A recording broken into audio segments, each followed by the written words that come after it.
Now, how can this be useful in medicine? If you can hallucinate taste, as we have done,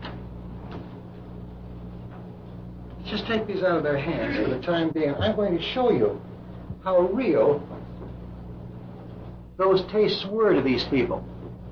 When I have them open their eyes, they won't recall any of this conversation, except they will remember what a delicious drink they had. Now, open your eyes, please, everybody. How did your drink taste to you? How was yours? How was yours? Good. Good. How was yours? How was yours? Good. Now, here was the one whose critical factor we didn't bypass completely. Here was the one whose critical factor we didn't bypass, and yet whose critical factor in other ways is beautifully bypassed. Now, how late is it? It's 5 o'clock. And I want to show you what I think is the most beautiful thing in all of hypnosis. You have seen from this how you can hallucinate. But every sense can be hallucinated. Every sense does. But all the 5 senses can be hallucinated completely. Now, if we produce certain things today, we're going to produce what I consider, and what I think everyone else considers, the most fabulous of all feats in hypnosis. This is rarely done. When I try to show it in a classroom, I show it only in those classrooms where experience tells me that it is possible that we are going to be able to do it. Close your eyes, everybody. You know, find yourself going deeper now with every breath you take. Now I'm going to show you something that I think utterly fabulous in the field of hypnosis. And if you would like this to happen to you, all you have to do is to want it to happen to you, and you'll be able to see it. In fact, I hope that Dr. Burkle's little daughter, I'm sorry, Dr. Burkle's little daughter, instead of sitting there thinking no, will think yes, because otherwise she is going to be the one who misses this. You want it to happen, and it'll happen. But if you don't want it to happen, it won't happen. When I have you open your eyes this time, I'm going to introduce one of the doctors to you by name. And I'm going to have you look at him very, very carefully so that you could always identify this doctor. Then I'm going to ask that doctor to leave the room. And from then on, this doctor will be completely invisible to you. No matter if he comes back in the room or doesn't come back in the room, he will be equally invisible to you. He could be standing right in front of you and you wouldn't see him. Now, all this will happen if you want it to happen. And those who are able to make it happen will enjoy one of the most beautiful experiences yet to come in the field of hypnosis. Now, open your eyes, please. All right, everybody open your eyes. You wouldn't mind helping me on this, would you? All right. Stand up, doctor, will you please? Shake hands with each one of these people and introduce yourself by name, please, to each one.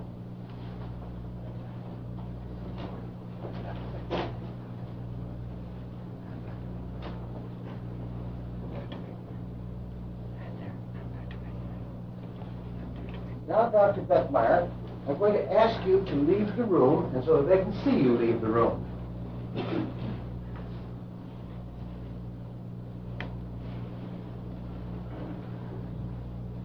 All right. Now close your eyes, please. Henceforth, Dr. Beckmeyer will be completely invisible to you, and no matter where he is, where he sits, or anything else, You will not be able to find him anywhere in this room.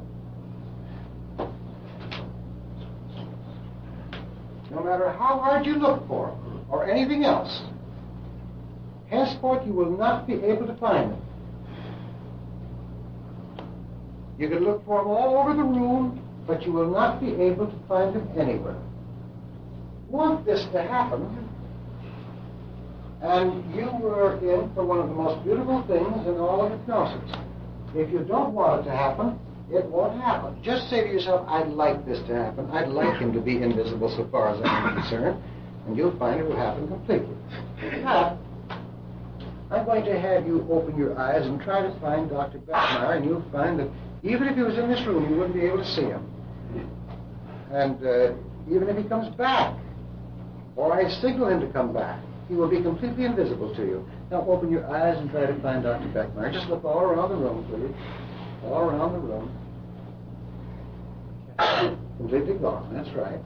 Now, I would like to have you, this young lady here. Now open your eyes. You won't be able to find Dr. Beckmeyer anywhere. He just isn't here any place. He's invisible to you if he was here. You just can't not find him any place.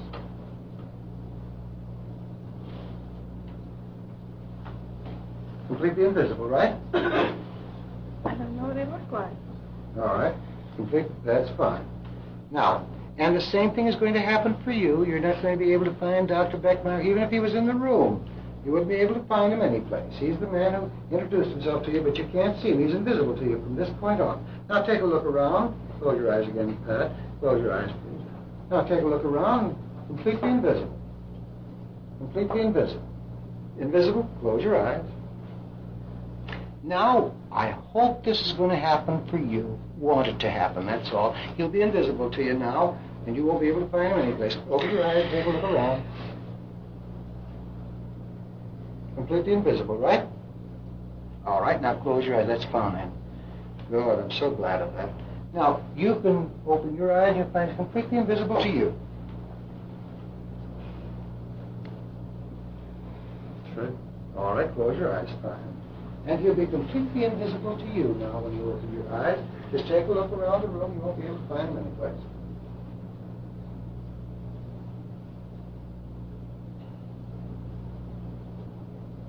Completely gone. Right? That's right. All right. Now, close your eyes, please. And now, everybody who's been invisible to everybody, you'll also be invisible to you. Open your eyes. You'll be able to find him anyplace. Just look all the way around the room. Completely gone, right? Now close your eyes, please. All right.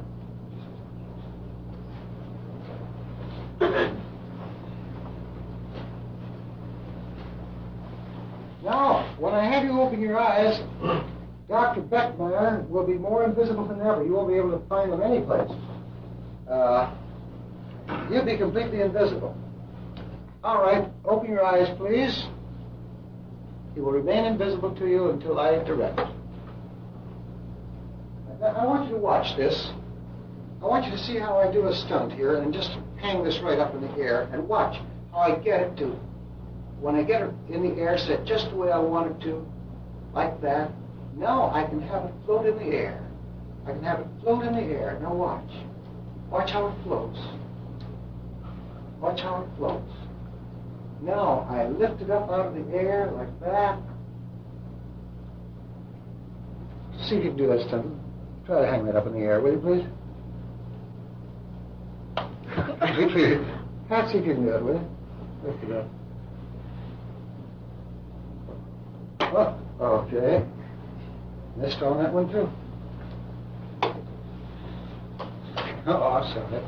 Well, let's see if you can do it. See if you can do it. See if you can do it. You see, the way you have to do it, you've got to just do it exactly right in order to hang it up in the air. Now, close your eyes again, will you, please? Now, friends, every one of you have proved your ability to see the most fabulous thing in all of hypnosis. the Indian rope trick. Everyone has heard about the trick. Few people have actually seen the trick because of the fact that it is so rarely done. But you're going to be able to see the Indian rope trick. And here's how it's going to happen. When you open your eyes, you will see before you a beautiful vase. It'll be right on the floor in front of you. From this beautiful vase, a rope will emerge and climb to the ceiling. Then I will make Dr. Beckmeyer visible to you, and he will climb up the rope. Now, just short, that rope will climb to just short of the ceiling and stop. And then when Dr. Beckmeyer climbs it, you will see that he is climbing up a rope that is not held to the ceiling by anything, but is just standing of its own strength. Now he will climb up there to the top of that rope, and he'll be just about 3 or 4 inches from the ceiling, and you will see that he does not fall. Then you will see the amazing thing happen of Dr. Beckmeyer twisting himself completely around the top of that rope, then pulling out the bottom of that rope from the base so that the rope is not connected to the base or the ceiling by anything, but that Dr. Beckmeyer seems to be holding that up by his own strength and seems to be holding himself up in the air by his own strength. You will then see Dr. Beckmeyer very gently pull the rest of the rope up there so that he's all there by himself, all knotted in amongst those ropes. Then he will let down one end of that rope into the base, and if he misses it, that's the bad part of the trick, because he could miss and take a terrific fall. But we hope he won't miss. And then you're going to see Dr. Beckmeyer let himself down that rope, hand over hand. And then I'll snap my fingers and make Dr. Beckmeyer disappear. Then I'll snap my fingers and the rope will come down into the base. Then I will snap my fingers and the entire base and everything else will disappear. Now, I wonder if a couple of you gentlemen would help me carry in the base from outside. I wonder, would you just come with me, please? 2 of you, that's right. Now,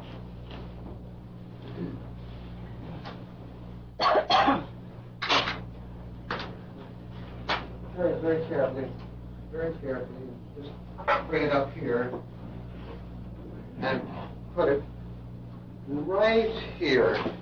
That's right, put it just about right there. Isn't that a beautiful thing? Ever seen anything so beautiful? No. That's a lovely thing. I wish we could carry that with us all the time. Make this trick a lot easier to put on, I'll tell you that.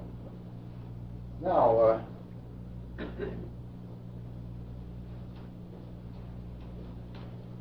Pat, in the middle of the aisle there, when I have you open your eyes, you're going to see this beautiful vase. And, believe me, it is beautiful. Open your eyes, take a look at that beautiful vase. Isn't that gorgeous? Now, would you like to see that beautiful vase? Open your eyes and take a look at that gorgeous thing. Isn't that wonderful? Now, I'd like to have you take a look at that beautiful vase. Isn't that lovely? Now, I'm going to have you take a look at that beautiful vase that's right in front of you. Isn't that gorgeous? Beautiful. Now, I'd like to have you see it. Just open your eyes and look at that beautiful vase. Isn't that gorgeous? Huh? Now, open your eyes and look at that beautiful vase. Isn't that gorgeous? Now, watch what happens. You're going to see the Indian rope trick. I want you to notice what happens. And I would like perfect silence during this entire thing, because the slightest sound from the audience can disturb this. I'm going to snap my fingers, and I want you to watch the rope emerge from the base and climb to the ceiling now. And notice how it stops just short of the ceiling. Watch. I'll get on this side. 1, 2, 3. Now watch it. Watch it come right up. Watch it come right up. And watch it go right towards the ceiling. And watch it go right up there. All the way. Now notice it gets right short of the ceiling. And notice how it stops. Now watch this. I'm going to snap my fingers, and Dr. Beckmeyer will become visible to you, and Dr. Beckmeyer will then climb that rope. All right? 1, 2, 3, and there's Dr. Beckmeyer. Now, Dr. Beckmeyer, will you stand up, please, and climb that rope, please? Oh, no. Go ahead, don't be afraid. Go right up the ceiling. Go right up, all the way up, Doctor. All the way up, all the way up, all the way up. Hold on, that's right. Now, Doctor, twist yourself around that rope. That's right. Now, pull the rest of the rope right up out of the base so that you're there all by yourself alone up there. And you can see there's nothing between Dr. Beckmeyer, nothing between him and the base, and there he is up there. Now, watch this. Watch this. Dr. Beckmeyer, are you safe up there? I think so. Well, try not to fall now. You think you're perfectly safe? I think so. All right, now, let down one end of that rope into the base, please. Well, very careful. Oh, look out, look out now. Look out now. That's right. Now, put it down. Now, Dr. Beckmeyer, will you climb down that rope, please? Just slide down, hand over hand if you want to. Just hand over hand, that's right. That's it, all the way down. Let's go all the way down. Oh, that's it. That's it. Thank you very much. Now, I will snap my fingers, and I will make you disappear again. Now, watch this. 1, 2, 3, gone. Now watch that rope. Watch that rope come down now. We'll count to 3, and that rope will start coming down. And now, 1, 2, 3. All right, come on. All right, look how it starts. Look at how it starts down. Look at that. Look at that. Now, watch what happens. See it curl right around in there? Now watch, I snap my fingers, now the base and everything disappears. Now watch. 1, 2, 3, gone. Now close your eyes. Fast and sound asleep.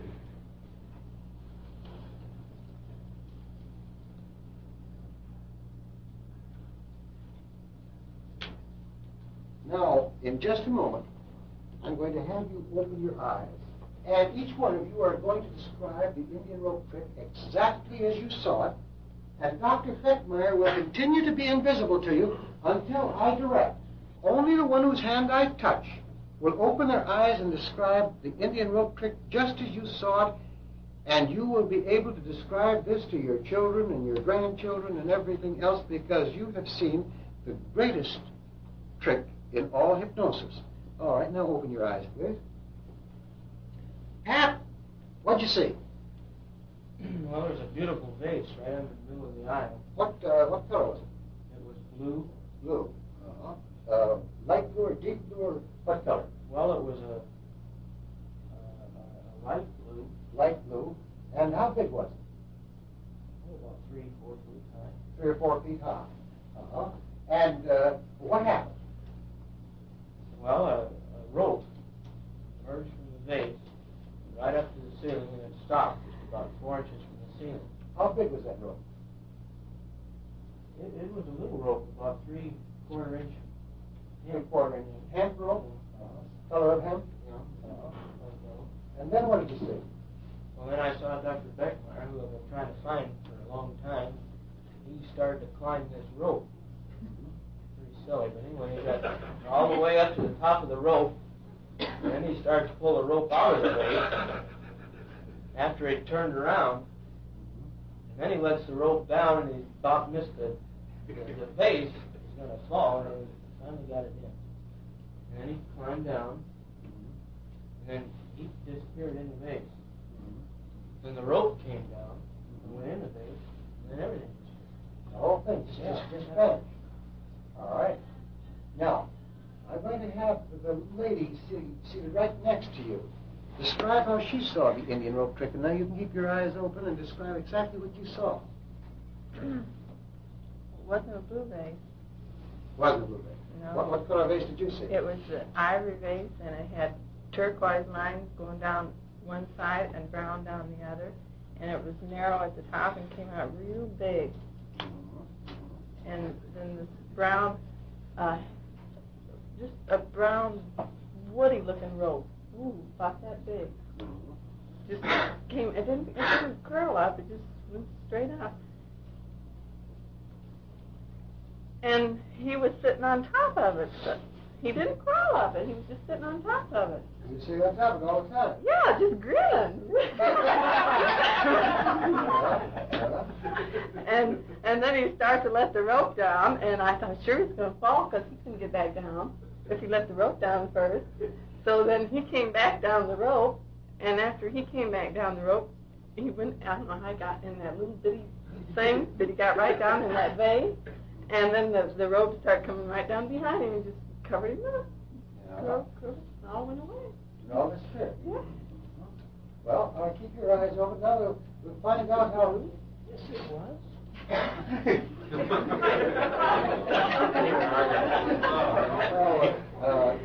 You can open your eyes, tell me exactly how you saw it.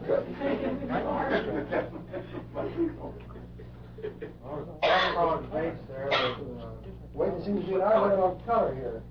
What colored vase, he said? Fuck!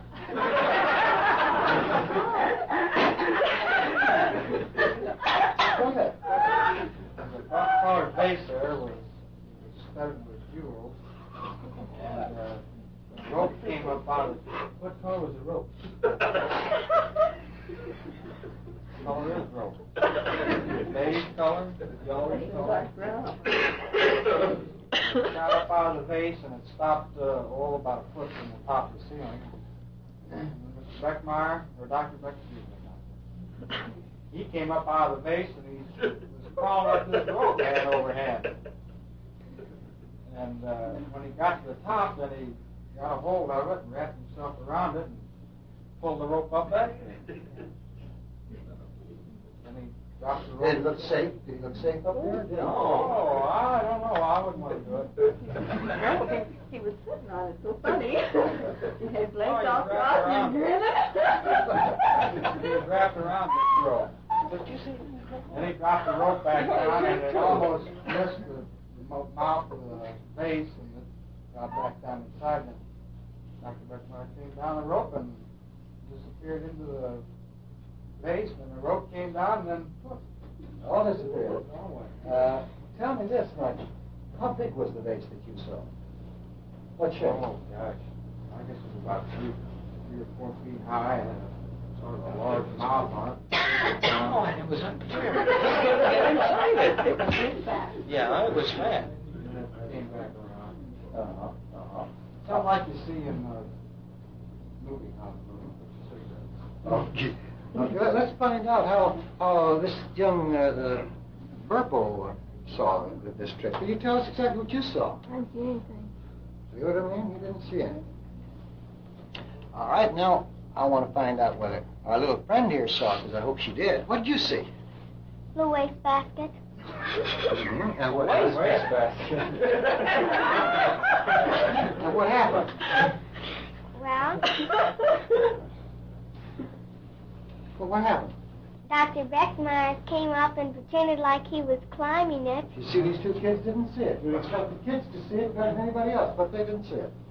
All right, now, open your eyes. Why don't you tell me exactly what you saw? Well, I saw the vase, and I don't agree with anybody. It wasn't green or orange. It was bluish green, and it had pearls and stuff around it. It wasn't particularly big at the top, but it was big in the the bottom part of it was big. And the rope was like a plastic clothesline to me. But I didn't go all the way with it. I'm sorry to say I wish I had it, because I looked very determinedly trying to find him, and when you told him to stand up and go up that rope and he was right here in front of me, that floored me. I mean, I could see the rope and I was concerned about him going to fall and all that, but just the fact that he was sitting there in front of me, I goofed somewhere along the line. That's all right. That's all right. Now, you have seen the trick, which most people say cannot be produced. The reason that it is so difficult to produce the Indian rope trick is because of the fact that various authorities estimated that there are over 52 is the number usually given, different types of hallucinations going on at the same time. Now, to get a compounding of hallucinations such as that, where you see a person in one spot and don't see him in another, and where you see a rope but you don't see a rope, and where you see instead of the little wastebasket that the girls saw, they all saw different colored vases and so on. The reason that this is seldom attempted is because of its difficulty in producing. You must have that phase of hypnosis in which they can be hallucinated very successfully.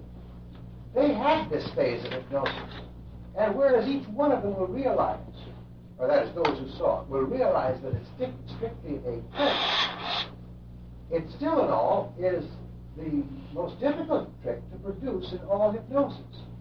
And the reason that it's left to the so-called experts to do it is because even an expert messes with this trick again and again and again and again. How did it go last year, Dr. Burpo? Do you remember how? I don't think it went quite as well as it did this year, because seems to me, as I recall, last year you had about 12 people up there, and there were 2 or 3 out of the 12 who had as good a results as these 4 had. And then there were another 3 or 4 who got through part of it, and then they started coming apart, and then the rest of them didn't see it. So percentage-wise, for the degree of attainment and the percentage of people who had that degree, I think was much better this year than it was last year. Yeah. Now here with the astounding thing about today's showing of that Indian rope trick is the fact that the 2 children, that you would expect to see it better than anybody in the whole room, saw it the least. In other words, when young Burpo Jr. says that he didn't see anything, and his sister comes right along, and the only one who didn't take the hallucinations at all were those 2 kids. Now, why, I don't know, unless they don't realize the advantages. Perhaps you give the answer, Dr. No, I don't know what I can give the answer. I described the trick to them on the way over today, but not any part of the trick. I mean, I told them that the vase was there, and that the rope came out, and that that someone climbed the rope and so on. I mean, I didn't tell them anything about any Yeah, they knew ahead. That's where it was ruined. I can see that, because your little daughter wanted to see this trick so badly. I can see the eagerness shining from her eyes. Oh, now it's going to happen, you know. And when she didn't see anything, she was a pretty disappointed little girl. Well, I can't see if that's the answer. I'll be very honest with you, because the desire was definitely there then to want to see it. Oh, yes. I didn't give them anything. I didn't tell them there's a wastebasket or it's a hallucination or anything else. As far as they were concerned, this was something that actually happened.